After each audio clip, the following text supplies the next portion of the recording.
کاشانۂ بصیرت ایک ایسا یوٹیوب چینل جس پر ہر قسم کی دینی کتب بالخصوص محروم بصارت افراد کے لیے آڈیو اور ویڈیو فارمیٹ میں دستیاب ہیں اور بالعموم تمام مسلمان برادران و خواہران کے لیے دستیاب ہیں۔ اس لیے آپ سے گزارش ہے کہ بیل آئیکن کو پریس کر کے ہمارے اس چینل کو ضرور سبسکرائب کیجیے تاکہ آئندہ آنے والی ہر کتاب آپ کو بر وقت ملتی رہے۔ کاشانۂ بصیرت، کاشانۂ بصیرت، کاشانۂ بصیرت، کاشانۂ بصیرت۔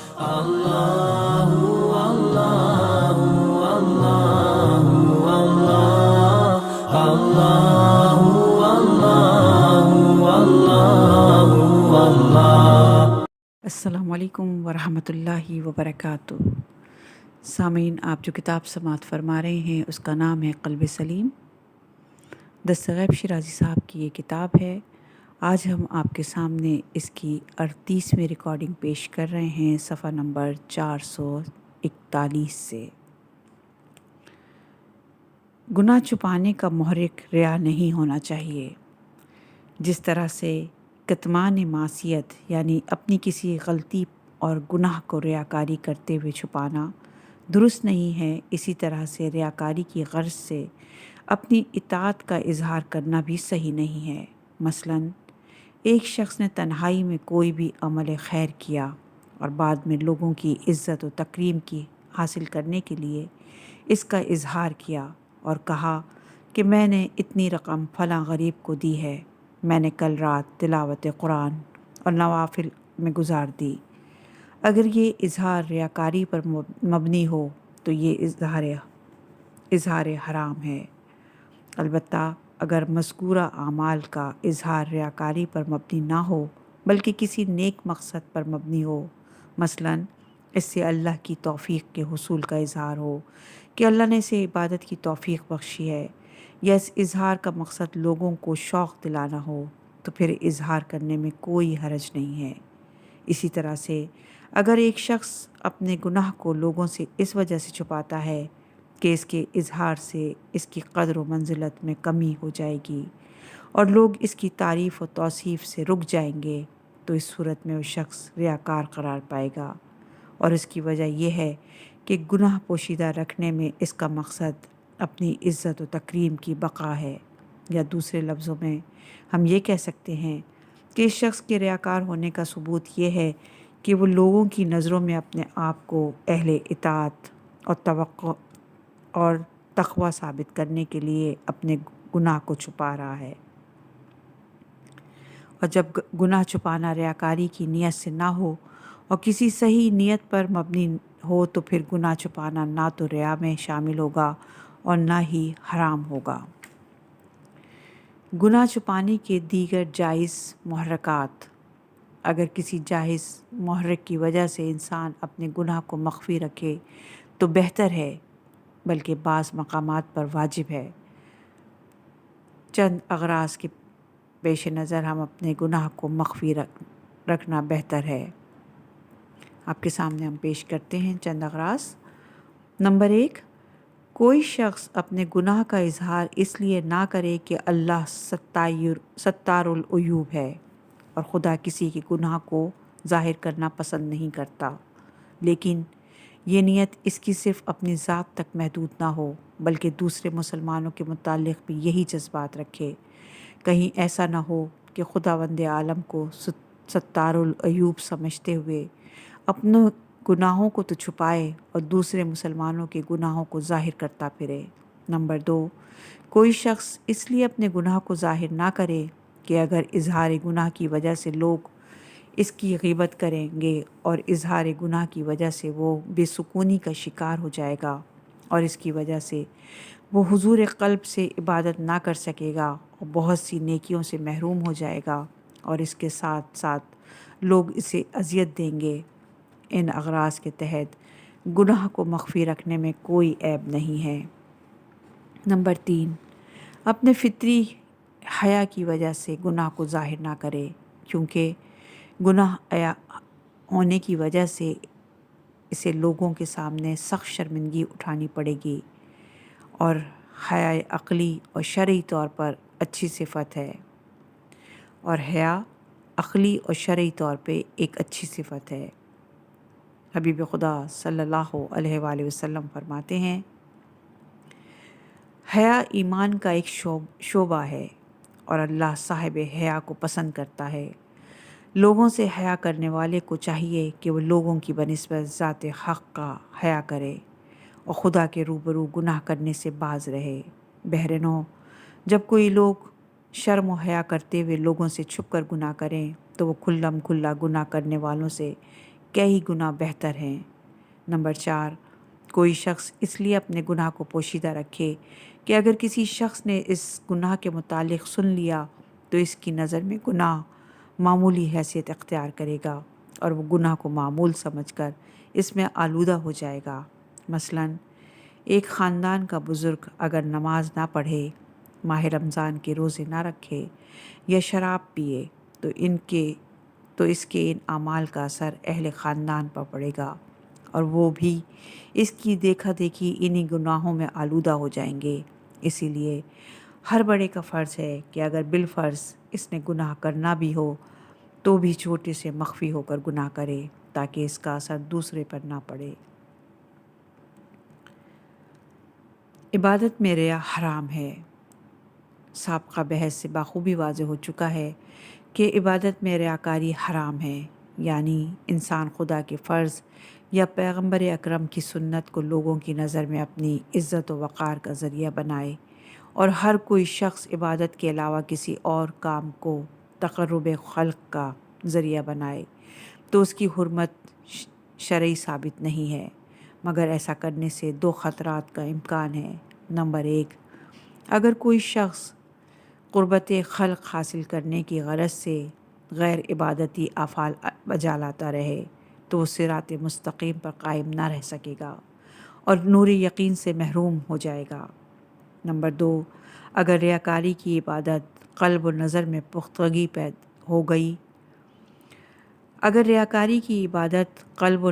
پختہ ہو گئی تو پھر عبادت بھی ریاکاری کرنے لگ جائے گی۔ اسی لیے سلامتی اس میں ہے کہ انسان ہر طرح سے ریا کے کاموں سے پرہیز کرے۔ کتاب گناہ کبیرہ میں ہم ریاکاری کی انواع و اقسام کا تفصیلی تذکرہ کر چکے ہیں۔ ممکن ہے بعض قارئین کے پاس ہماری وہ کتاب موجود نہ ہو، اس لیے ہم فائدہ کی تکمیل کے لیے اس بحث کا اعادہ کرتے ہیں۔ ایسے امور جن میں لوگ ریا کرتے ہیں، ایسے امور جن میں ریاکاری ممکن ہے، ان امور کو اہل تحقیق نے یوں بیان کیا ہے۔ 5 چیزوں سے ریا کا اظہار کرنا ممکن ہے۔ نمبر 1 بدن، نمبر 2 لباس و صورت، نمبر 3 گفتگو، نمبر 4 عمل، نمبر 5 دیگر متفرق وجوہ۔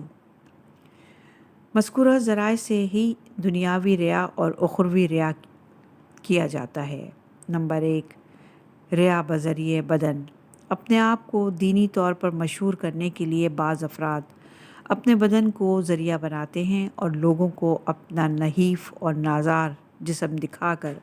اپنے چہرے کی زردی اور لبوں کی خشکی کی نمائش کر کے اپنے زہد و تقوی کا ڈھنڈورا پیٹواتے ہیں، اور اپنی عبادت و تقوی کو مزید مستحکم کرنے کے لیے اپنے بالوں تک کی صفائی نہیں کرتے، اور میلے کچیلے لباس پہن کر یہ لوگ عوام الناس کو یہ باور کراتے ہیں کہ وہ اعلیٰ درجے کے زاہد اور پرہیزگار ہیں، اور انہیں ذکر خدا سے اتنی فرصت ہی نہیں ملتی کہ وہ اپنے جسم اور لباس کی طرف توجہ دے سکیں۔ بعض لوگ دنیاوی ریاکاری کے لیے اپنے جسم کی لوگوں کے سامنے نمائش کرتے ہیں اور اپنے آپ کو باڈی بلڈر یا خوبصورت کہلوانا پسند کرتے ہیں، اور وہ چاہتے ہیں کہ لوگ ان کے بدن کی تعریف کریں۔ نمبر 2 شکل و صورت سے ریاکاری۔ بعض لوگ اپنے آپ کو دیندار مشہور کرانے کے لیے اپنی مونچھوں کو تراش دیتے ہیں اور اس کے ساتھ داڑھی بڑھا لیتے ہیں، اور بڑے دھیمے انداز سے سر جھکا کر چلتے ہیں، اپنے ماتھے کو فرش مسجد پر رگڑ رگڑ کر نشان پیدا کر لیتے ہیں اور پھٹا پرانا لباس پہنتے ہیں۔ ان تمام تر تکلفات سے ان کا مقصد صرف یہی ہوتا ہے کہ لوگ انہیں عابد و زاہد تصور کریں اور ان کی دینداری کی دھاک قائم ہو۔ ایسے افراد امامہ اور ابا میں بھی بعض اوقات ملبوس دکھائی دیتے ہیں، اور ان کی امامہ اور ابا کا مقصد صرف یہی ہوتا ہے کہ لوگ انہیں عالم فاضل سمجھیں اور دینی اور رہنمائی کے لیے ان سے رجوع کریں، ان کا احترام کریں۔ اور بعض بے عمل ریاکار بڑا سا امامہ پہن کر اپنے آپ کو عالم کبیر کے روپ میں ظاہر کرتے ہیں اور اپنے لیے جبہ و دستار کو لازمی خیال کرتے ہیں، اور اس کے بغیر اپنی شخصیت کو نامکمل تصور کرتے ہیں، اور وہ امامہ اور ابا سے جدائی کو اپنے لیے قتل کے مترادف سمجھتے ہیں، اور ان کا خیال یہ ہوتا ہے کہ اگر انہوں نے امامہ اور ابا اتار کر رکھ دی تو لوگ کہیں گے کہ انہوں نے اہل علم کا طریقہ چھوڑ کر اہل دنیا کا طریقہ اپنا لیا ہے۔ شکل و صورت سے دنیاوی ریاکاری یہ ہے کہ انسان نفیس ترین لباس پہنے اور جدید ماڈل کی گاڑی رکھے اور خوبصورت بنگلہ تعمیر کرائے تاکہ لوگ اس کی دولت اور امارات سے متاثر ہو کر اس کا احترام کریں۔ نمبر 3، گفتار سے ریاکاری۔ بعض چرب زبان اور خدا خوفی سے عاری افراد اپنے آپ کو دیندار مشہور کرانے کے لیے خطیب اور واعظ بن جاتے ہیں، اور ایسے افراد لوگوں کو نصیحت کرتے ہیں اور انہیں خوف آخرت دلاتے ہیں، جبکہ ان کے دل میں ذرا برابر بھی خوف خدا نہیں ہوتا۔ ایسے لوگ اپنی تقریر کو مؤثر بنانے کے لیے آیات اور روایات کو خوب یاد کرتے ہیں تاکہ ان کی تقریر دلائل سے آراستہ دکھائی دے، اور یہ لوگ دل کھول کر مسجد و محراب میں امر بالمعروف اور نہی عن المنکر پر مبنی تقریر کرتے ہیں، جبکہ وہ خود معروف کے تارک اور برائیوں کے مرتکب ہوتے ہیں، اور مخلوق کے سامنے ہر وقت تسبیح کو گھماتے ہیں اور اٹھتے بیٹھتے اللہ اللہ زور زور سے کہتے ہیں، جبکہ ان کے دل ذکر خدا سے یکسر غافل ہوتے ہیں۔ اور یہ ریاکار واعظ اپنی قرات اور آواز سے قرآن مجید کی تلاوت کرتے ہیں،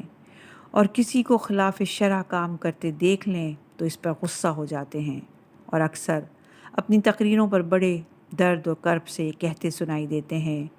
ہائے کیا کیا جائے، لوگ بدکار بن گئے ہیں اور کسی کو آخرت کی ذرا برابر بھی فکر نہیں ہے۔ ایسے لوگ عام انسانوں کی تعریف و توصیف کے حصول کے لیے مختلف قسم کے دعوے کرتے ہیں، مثلاً میں فلاں مفسر اور محدث سے اتنا عرصہ تعلیم حاصل کرتا رہا، فلاں مشہور عالم سے میں نے علم معنی اور بیان حاصل کیا، فلاں مشہور عالم کو فلاں مسئلہ معلوم نہیں تھا، اس نے مجھ سے رجوع کیا اور میں نے اس کی رہنمائی کی، وغیرہ وغیرہ۔ ایسے لوگ اپنے علمی مقام کی تعریف و توصیف کی خواہش کے پیش نظر